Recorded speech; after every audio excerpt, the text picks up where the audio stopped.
Vamos lá, queria convidar você a abrir a sua Bíblia comigo no Evangelho de João, capítulo 1, um texto muito conhecido, mas com verdades e ensinamentos tremendos, profundos para a nossa vida. Nós vamos ler Evangelho de João, capítulo 1, nós vamos ler do versículo 6 ao versículo 14. Evangelho de João, capítulo 1, do verso 6 ao verso 14. Diz assim a palavra do Senhor: Houve um homem enviado de Deus, cujo nome era João. Este veio para testemunho, para que testificasse da luz, para que todos crescem por ele ou através dele. Não era ele a luz, mas para que testificasse da luz. Ali estava a luz verdadeira, que ilumina todo homem que vem ao mundo. Estava no mundo, e o mundo foi feito por ele, e o mundo não o conheceu. Veio para o que era seu, e os seus não o receberam. Mas a todos quantos o receberam, deu-lhes o poder de serem feitos filhos de Deus, aos que creem no seu nome, os quais não nasceram do sangue, nem da vontade da carne, nem da vontade do homem, mas de Deus. E o Verbo se fez carne, e habitou entre nós, e vimos a sua glória, como a glória do unigênito do Pai, cheio de graça e de verdade. Até aí, vamos orar. Pai, eu quero te agradecer mais uma vez essa noite, o privilégio, a oportunidade de estarmos na tua casa, e na verdade desde cedo, todo o tempo que passamos neste lugar, o privilégio que é, a oportunidade única que temos de estar num ambiente que sabemos que o Senhor se faz presente, porque a tua palavra diz que é onde 2 ou 3 se reúnem em teu nome, que o Senhor se faz presente. Saber que o Senhor se faz presente, porque a tua palavra diz que o Senhor habita no meio dos louvores do teu povo, e aqui o Senhor é louvado e adorado. Então nós sabemos que o Senhor está aqui, e o Senhor transforma esse lugar, e o Senhor transforma esse ambiente num ambiente especial, num ambiente onde podemos ter experiências que vão mudar a nossa história. E é tudo que nós precisamos, desejamos, e nessa hora te pedimos, que através da tua palavra, que o Senhor venha falar aos nossos corações, que todos nós possamos ouvir com clareza a tua voz. Fala conosco, eu te peço isso, em nome de Jesus. Quantos podem dizer amém? Amém. Tem uma historinha, sempre que eu penso no tema que eu vou falar hoje, essa historinha ela me vem à mente. De um certo palestrante, muito culto, muito inteligente, um cientista, ateu, defendendo a não existência de Deus. E ele, com toda a sua capacidade, com toda a sua inteligência, com todos os seus argumentos científicos, ele discursou falando, provando a não existência de Deus. Durante a palestra tinha um senhor já de uma certa idade, que no meio da plateia, ele começa a descascar uma laranja, chupa a laranja, e quando o palestrante termina, ele abre para perguntas, se alguém tinha dúvidas, se alguém queria perguntar alguma coisa.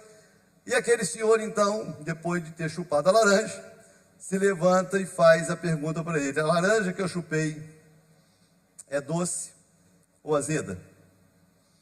O cientista, de uma forma debochada, como um ateu: como que eu vou saber? Afinal de contas, quem chupou a laranja foi o senhor, não fui eu. E o senhor, então, se levanta e fala da mesma forma: como que o senhor pode falar de Deus se o senhor ainda não o experimentou? Porque Deus não é uma pessoa para ser estudada. Deus é uma pessoa para ser experimentada, num relacionamento que precisa ser vivido por todo ser humano. E se tem algo que divide a população mundial é dividida entre dois grupos. O grupo que teve uma experiência com Deus e o grupo que ainda não teve uma experiência com Deus. O Evangelho de João, ele é conhecido como o Evangelho da experiência. É por isso que quando, às vezes, um novo convertido compra uma Bíblia e pergunta, por onde eu começo? A gente sempre orienta, começa pelo Evangelho de João. Porque o evangelista João, ele não teve as mesmas preocupações que os outros evangelistas. Por exemplo, Mateus, ele escreve o Evangelho com um foco de provar que Jesus era o Messias. Então você vai ler o Evangelho de Mateus, você vai ler argumentos profundos de Mateus, provando que Jesus era o Messias de Israel. Ele traz a genealogia de Jesus, mostrando que Jesus, ele era da descendência prometida de Davi. Lucas, que era um médico, historiador, quando ele escreve o seu Evangelho, o Evangelho é conhecido como um tratado, porque ele vai defender ideias, provando os milagres, até mesmo como médico, né? João não fala de genealogia. João começa o Evangelho dele já afirmando quem era Jesus. No princípio era o Verbo estava com Deus, o Verbo era Deus, todas as coisas foram feitas pelo Verbo, e sem ele nada do que foi feito se fez. Ele já começa o Evangelho assim. E ele, quando ele seleciona, inclusive os milagres que João seleciona, quando ele termina de contar os milagres, que ele fala que Jesus tinha feito muito mais, não tinha como registrar tudo, não tem lugar que comporte todos os livros, se a gente fosse registrar todos os milagres que Jesus fez, mas esses daqui eu registrei para que vocês creiam nele, e através dele vocês tenham vida. Então, todo o Evangelho de João foi escrito para tentar proporcionar aos seus leitores uma experiência com Deus. E ele abre o Evangelho falando da maior de todas as experiências. A experiência de se tornar um filho de Deus. É isso que ele vai tratar. É essa frase que chama atenção. Foram feitos filhos de Deus, a maior de todas as experiências. O que diferencia uma criatura, ainda que amada por Deus, em um filho legítimo do Criador. E nesse texto, que ele fala da manifestação de Jesus, da manifestação do Messias para Israel, e que ele fala que Jesus ele veio com o propósito de alcançar o seu povo, de alcançar a nação de Israel, da onde ele nasceu, mas que essa nação, que esse povo não o recebeu, não o reconheceu como Messias. Aí então abre-se um leque de opção, de oportunidade para o mundo inteiro.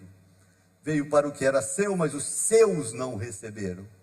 Aí então ele abre um leque para todos que desejam ter uma experiência com Deus e se tornar um filho dele. É essa palavra. A minha oração essa noite é que todos nós que estamos aqui saiamos daqui registrando na nossa história uma experiência pessoal com Deus. É a sua experiência com Deus pessoal, única, intransferível, sua, que vai não só mudar a sua história, mas mudar a ótica espiritual com que Deus te olha, com que você olha para Deus. E eu queria falar sobre essa experiência. Uma experiência verdadeira que cada ser humano precisa viver em Deus. E agora presta atenção, porque João, quando fala dessa experiência de se tornar um filho de Deus, ele vai mostrar dentro desse contexto dos seus escritos que existem algumas respostas ou atitudes que dentro dessas circunstâncias cada um que deseja isso precisa ter. Então vamos lá, presta atenção que é a primeira coisa que ele mostra que nós precisamos para a gente viver essa experiência com Deus. A primeira coisa, ele diz aí no verso 8, no verso 9, que nós precisamos ser iluminados. Olha o que o texto diz, ele falando de João, de João o Batista, né? Ele fala, não era luz, que João não era luz, mas João veio para que testificasse da luz, porque ali estava a luz verdadeira, que ilumina a todo homem que vem ao mundo.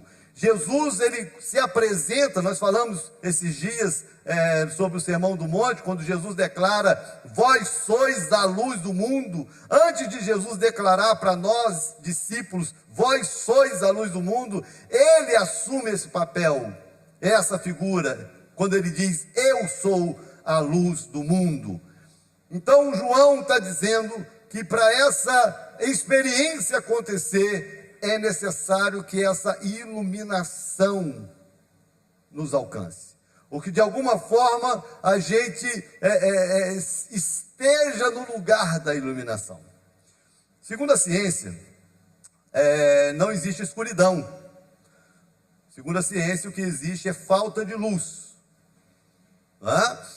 Trazendo isso para o mundo espiritual, então o que existe são pessoas que têm Jesus e estão na luz, porque Jesus é a luz, e pessoas que não têm Jesus, e a ausência de Jesus faz com que as pessoas estejam em trevas. É assim que a Bíblia separa as pessoas, a população mundial, os que estão na luz e os que não estão na luz. E João, então, para proporcionar a experiência de se tornar um filho, ele mostra a necessidade de estar na luz. Tem uma parábola, eu compartilhei essa parábola há uns domingos atrás, que Jesus falando do reino de Deus, e é quando ele fala da ovelha perdida e do filho pródigo. No meio da parábola ele fala a parábola da dracma perdida. A parábola da dracma perdida, ela é menorzinha, mas ela é tão cheia de ensinamento, porque é a história de uma mulher que Jesus está contando, de uma mulher que perdeu uma moeda dentro de casa. Ela perdeu a moeda dentro de casa, só que Jesus está falando de gente, e para contar o valor que nós, seres humanos, temos para ele usa essa parábola de alguém que perde uma moeda que tinha valor para ela, e para ela encontrar a moeda que ela perdeu dentro de casa, a primeira coisa que ela faz é acender luz, mostrando que dentro de casa muitas pessoas estão perdidas porque falta luz. Quando a luz é acesa, a moeda é encontrada, os valores são encontrados. De alguma forma, João está dizendo para nós, se nós queremos ter uma experiência com Deus, se nós queremos ter essa experiência de mudança, de transformação, se nós queremos ser transformados em filhos legítimos de Deus, nós precisamos sair de uma posição, nós precisamos sair de um lugar, nós precisamos sair de uma situação de treva para irmos para uma situação de luz, para irmos para um lugar onde a luz se manifesta, onde a luz se revela, e esse lugar é o lugar onde Jesus está. Essa é a palavra. A experiência acontece quando uma iluminação nos alcança. Você está num lugar muito propício para isso. Quando eu falei sobre a motivação, né, das pessoas quando saem de casa para vir a uma igreja, com certeza, a gente não sai de casa, vou à igreja como se fosse um lugar qualquer. A gente vai para a igreja pensando, é um lugar diferente, é um lugar especial, é um lugar de fé. Acima de tudo, é um lugar onde eu creio que Deus está. Não que Deus não esteja lá em casa, não que Deus não possa estar em qualquer outro lugar, porque na sua onipresença Ele está. Mas, biblicamente, Deus não se manifesta em todos os lugares. E a gente sabe que um dos lugares que Deus se manifesta é o lugar onde Ele é cultuado. Então, eu não tenho dúvidas de que o lugar onde Deus é cultuado, que Ele está, a Bíblia diz que é onde 2 ou 3 se reúnem no nome dEle, Ele está presente. Então, eu posso afirmar, sem nenhuma sombra de dúvidas, que Jesus está entre nós. Posso ouvir um amém de verdade? Eu creio nisso piamente, eu não preciso sentir arrepio, não preciso ver nada, eu simplesmente creio, porque Ele disse que estaria no nosso meio, então eu sei que Ele está aqui. Se Ele está aqui, e Ele é a luz do mundo, então a luz está aqui. Você está no lugar onde a luz se manifesta, você está no lugar onde uma revelação pode alcançar você. De alguma forma, quando eu me movo do meu lugar, talvez de indiferença ou de acomodação, e eu vou a um lugar que eu creio que Deus se manifesta, eu estou saindo de um lugar de comodismo, estou indo para um lugar de luz. Você está no lugar de luz. Você pode falar isso para a pessoa ao seu lado? Você está no lugar de luz. E se eu estou no lugar de luz, então essa iluminação, essa revelação, ela pode me alcançar. Porque é algo que eu preciso, de alguma forma, me abrir para isso. Eu preciso me submeter a isso. Entenda algo, gente. Deus se revela, e sempre foi assim. Jesus, Ele chegava num determinado lugar e Ele fazia um milagre, Ele curava pessoas, Ele pregava a palavra, Ele salvava vidas, Ele perdoava pecadores. E no mesmo lugar que vidas eram curadas, no mesmo lugar que vidas eram libertas, no mesmo lugar que pessoas eram salvas, no mesmo lugar, com as mesmas palavras, outras pessoas eram condenadas. No mesmo lugar. Então não era a palavra de Jesus que era determinante para a salvação.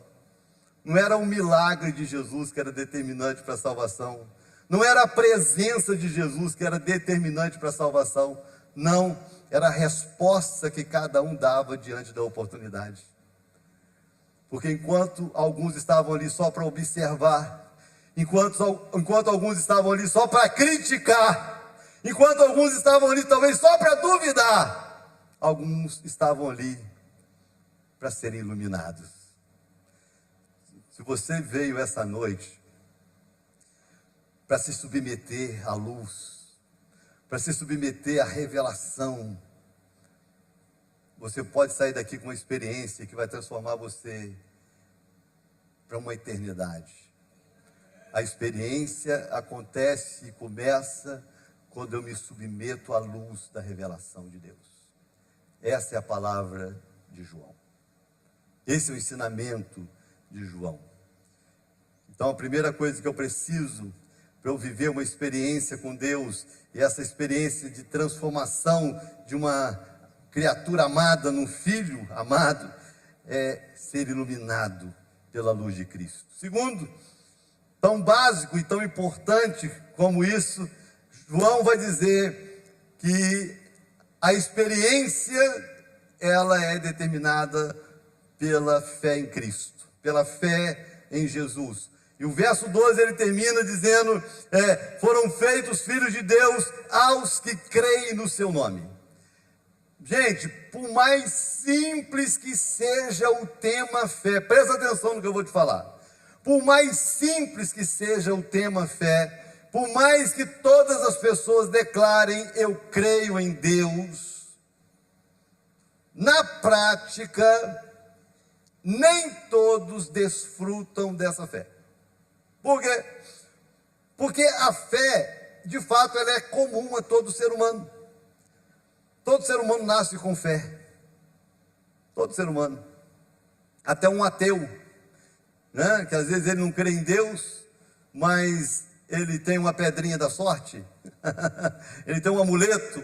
Ele não crê em Deus, mas ele é um professor cientista que dá aula com uma pedra na mão, no bolso. Então todo mundo crê. A questão é onde põe a fé. Essa é a questão. E é muito importante eu entender que não existe relacionamento com Deus sem fé. O escritor aos Hebreus já é muito claro nisso, quando ele diz que é impossível, né, agradar a Deus sem fé. Impossível.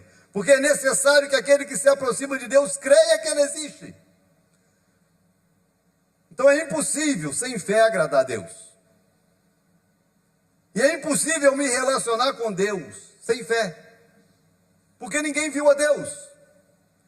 E a fé bíblica, ela é uma fé inteligente.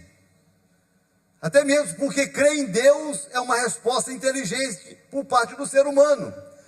A grande questão é que as pessoas confundem inteligência com racional. A fé é inteligente, mas a fé não é racional. Porque a razão, ela não consegue alcançar o sobrenatural. A razão não consegue explicar o metafísico. Mas a fé sim. A razão não consegue entender o eterno.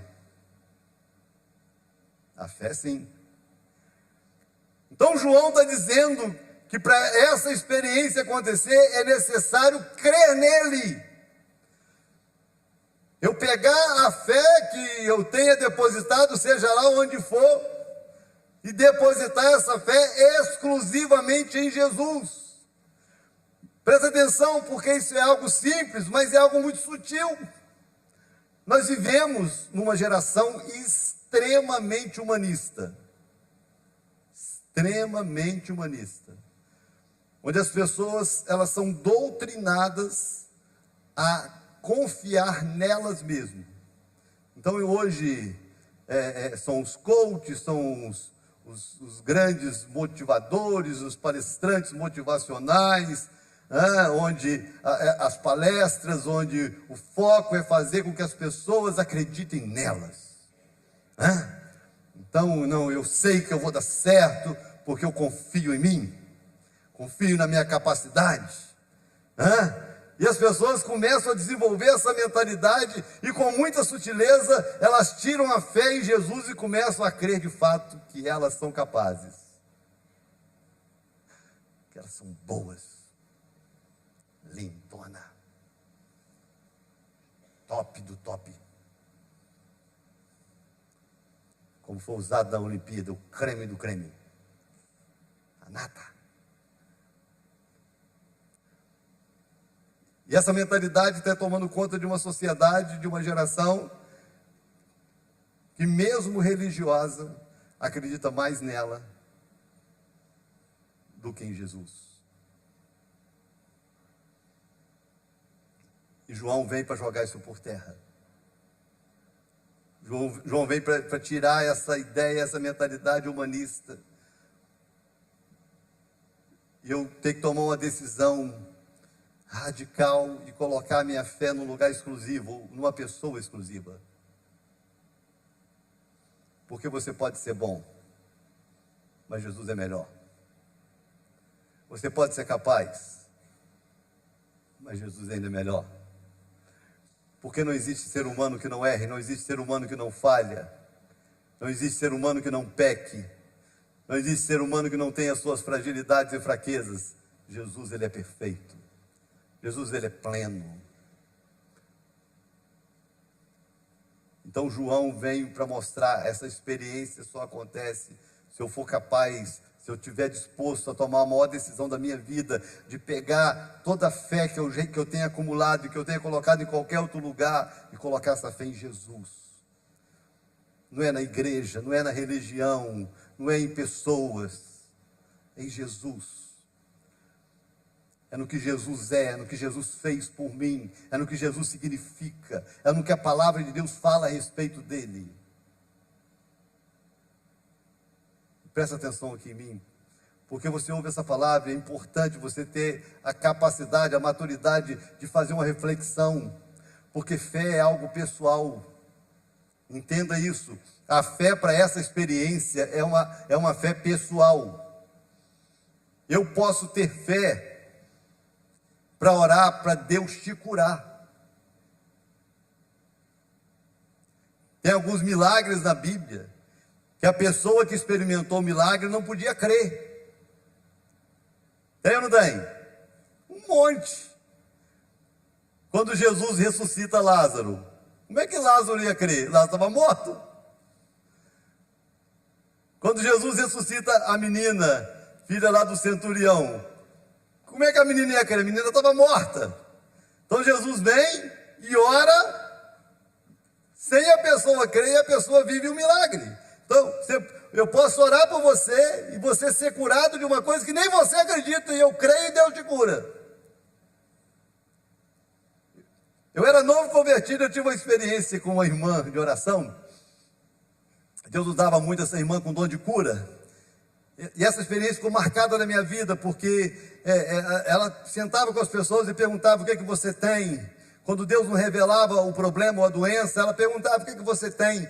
E eu me lembro dela perguntar para uma jovem assim: o que é que você tem? E a jovem falou para ela: eu tenho isso, eu tenho isso, eu tenho aquilo. E ela perguntou para essa jovem assim: você crê que Jesus te cura? Eu estava do lado e aquela jovem titubeou assim na resposta, assim: eu creio, eu creio, mas nem tanto, sabe? Ela titubeou na resposta. E aquela irmã virou para a jovem e falou assim: você não precisa crer, Jesus vai te curar porque eu creio. E ela orou e Jesus curou a menina. Então, a igreja pode orar e você ser curado, a igreja pode orar e você ser liberto, a igreja pode orar, Deus fazer milagres na sua vida, mas ninguém pode orar para você crer em Jesus, porque essa é uma decisão que é você que tem que fazer. A fé para a salvação, ninguém pode ter por você. Você pode ter um pai crente, uma mãe crente, você pode ter filhos crentes, você pode ter a sua família inteira indo para o céu. Se você não crer, eles vão para o céu e você vai para o inferno. Porque a fé para a salvação, ela é pessoal, ela é exclusiva, ela é sua. A fé para uma experiência com Deus, ela é sua. Por isso que João fala aos que creem no seu nome. É você que tem que crer. É você que tem que tomar uma decisão de tirar a confiança em você, de tirar a confiança em dinheiro, de tirar a confiança na capacidade humana, de tirar a confiança em pessoas e colocar a sua confiança em Cristo. E como eu disse, não é racional, mas é inteligente. Não tem nada mais inteligente do que crer em Cristo. Não tem nada mais inteligente do que crer em Jesus. Porque eu estou crendo em quem venceu. Eu estou crendo em quem ressuscitou dos mortos. Eu estou crendo em quem foi capaz de dar a vida por mim. Eu estou crendo em alguém que subiu aos céus e prometeu que um dia voltará. Eu estou crendo em alguém que está vivo por toda a eternidade. Eu estou crendo no infalível. Tem nada mais inteligente do que crer em Jesus.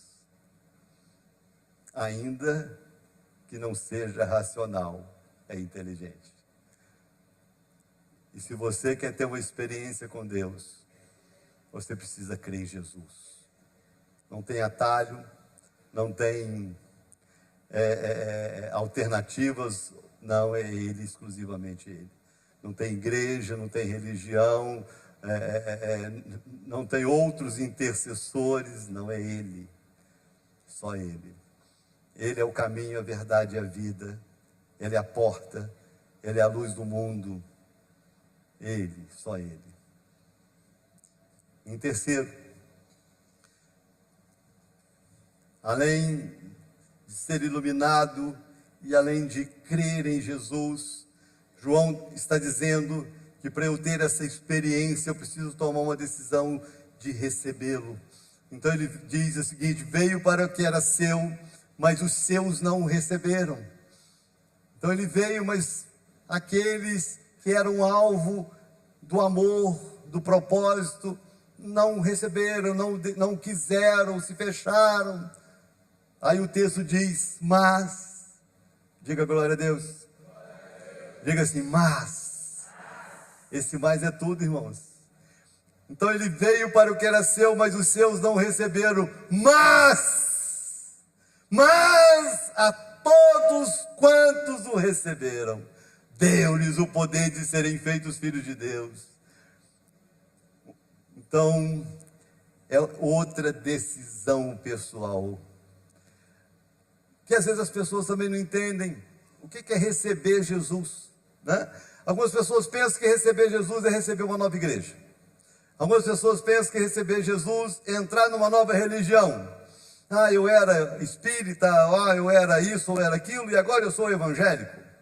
E algumas pessoas pensam que receber Jesus é isso, é mudar de igreja, ou mudar de religião.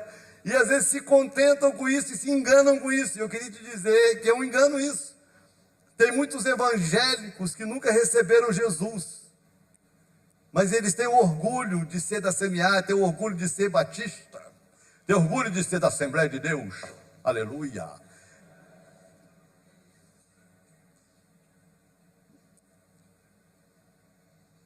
Mas ainda não tiveram uma experiência com o Jesus da igreja. E o que faz a diferença é o Jesus da igreja, não é a igreja de Jesus. Então tem muitas igrejas que anunciam Jesus, tem muitas igrejas que têm Jesus, mas tem muita gente dentro da igreja que ainda não o tem, porque ainda não o recebeu. É uma decisão pessoal. Depois que eu creio, eu tenho que tomar uma decisão pessoal. Receber Jesus é receber um estilo de vida. Jesus não é uma nova religião, não é uma nova mentalidade. Jesus, ele traz um estilo de vida.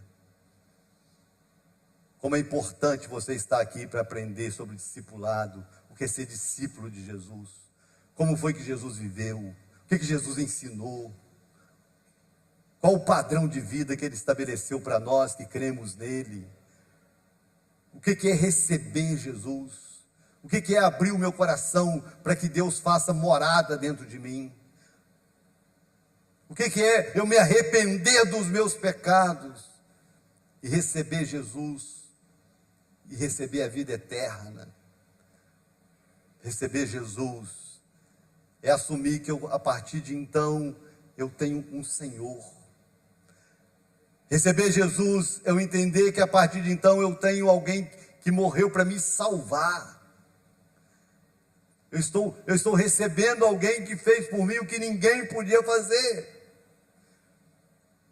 Eu me lembro, eu conversando com uma pessoa há muito tempo, e falando de Jesus para ela, e ela falou para mim, não, eu já recebi Jesus como meu Salvador, mas eu ainda não o recebi como meu Senhor. Aí, quando ele falou aquilo, me deu assim um nó na cabeça. Eu nunca tinha pensado nisso. Eu nunca tinha pensado se isso seria possível, né? Eu separar Jesus do Senhor e do Salvador. Aí depois eu fui pensar naquela frase e falei assim, gente, não tem como. Não tem como eu receber Jesus como meu Salvador e não receber Jesus como meu Senhor. Não tem como eu separar, ele é o mesmo. Até mesmo porque ele só é Salvador, porque antes ele foi Senhor, não tem como eu separar. Mas quando a gente vai para a prática, tem muita gente que quer viver essa separação, não é? Eu já recebi Jesus, eu estou salvo, aleluia, glória a Deus, mas eu faço da minha vida o que eu quero, ninguém manda em mim, pastor não manda em mim, ninguém manda em mim, eu sirvo a Deus do meu jeito. Tem uma notícia ruim, filho. Você pode ter recebido muita coisa na sua vida, mas você ainda não recebeu Jesus. Porque o Jesus que é anunciado na Bíblia, ele é Senhor. Receber Jesus é receber um Senhor, é receber um dono, é me submeter a alguém que vai dominar sobre mim, que vai governar a minha vida, que vai me dar as direções para eu viver, para eu não errar o caminho. Sim, ele morreu para me salvar. Sim, ele ressuscitou para ser Senhor. Porque quando ele ressuscita, ele diz, toda a autoridade me foi dada no céu e na terra. E quem o recebe, recebe um Senhor. Então receber Jesus é receber um Senhor. Alguém que vai governar a minha vida, alguém que vai governar a minha casa, alguém que vai estabelecer um padrão, alguém que vai estabelecer uma vontade sobre a minha vontade. É por isso que Jesus diz, aquele que não aborrecer a si mesmo por amor a mim, não é digno de mim. Isso é receber Jesus. Então presta atenção, porque nós entramos num lugar onde a luz está, nós entramos num lugar onde o Salvador está. Nós estamos num lugar de fé, Jesus está aqui, amém, e é o lugar onde eu preciso tomar uma decisão, e a decisão é, se eu quero ter uma experiência com Deus, sair daqui transformado, sair daqui na certeza de que mais do que uma criatura que Deus ama, eu sou um filho que Deus ama. Eu preciso então abrir o meu coração de fato e de verdade, para recebê-lo como o meu Senhor absoluto e o meu Salvador suficiente. Essa é a palavra.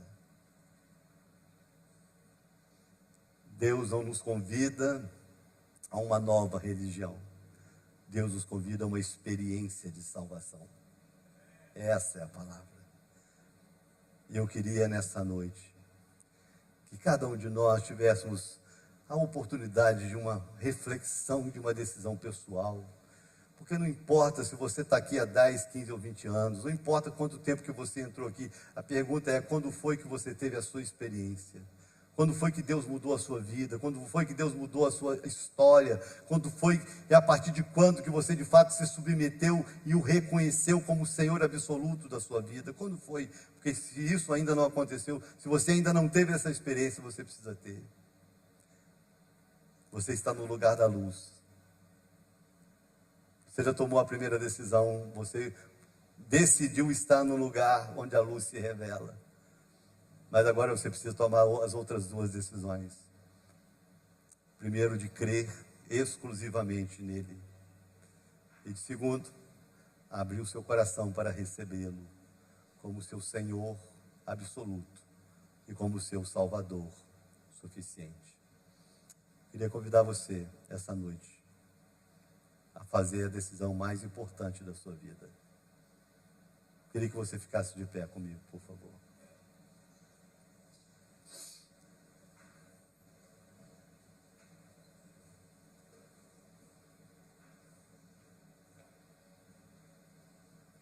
Como eu disse no início, a população mundial se divide em dois grupos. Os que tiveram a experiência com Deus e os que nunca tiveram uma experiência com Deus. Os que tiveram uma experiência com Deus e têm convicção plena de salvação e vida eterna.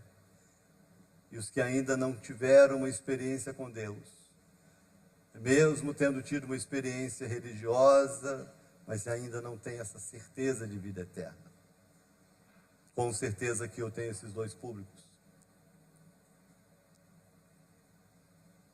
Como você entrou não importa. Como você quer sair, importa. Eu gostaria que toda a igreja agora, que você simplesmente, onde você estiver, que você não se movesse, que você fechasse os seus olhos. Eu gosto muito de fazer essa oração com a minha mão no coração. Se você se sente à vontade de fazê-lo, faça. Eu acho que é uma sensação muito única quando eu oro sentindo que tem um coração batendo aqui, que eu estou vivo, e que eu vou tomar uma decisão de entregar esse coração para alguém nessa noite. Eu queria fazer uma oração, mas eu queria que você prestasse muita atenção antes de você repetir essa oração comigo. Mas repita comigo, por favor. Toda a igreja, diga: Senhor Jesus, eu entendi a tua palavra. Eu entendi a importância e a necessidade de ter uma experiência com o Senhor. E hoje eu estou na luz. E eu decido agora crer em Ti. E eu abro o meu coração para Te receber como meu único Senhor e suficiente Salvador. Entra na minha vida e muda a minha história. É a minha oração. Amém.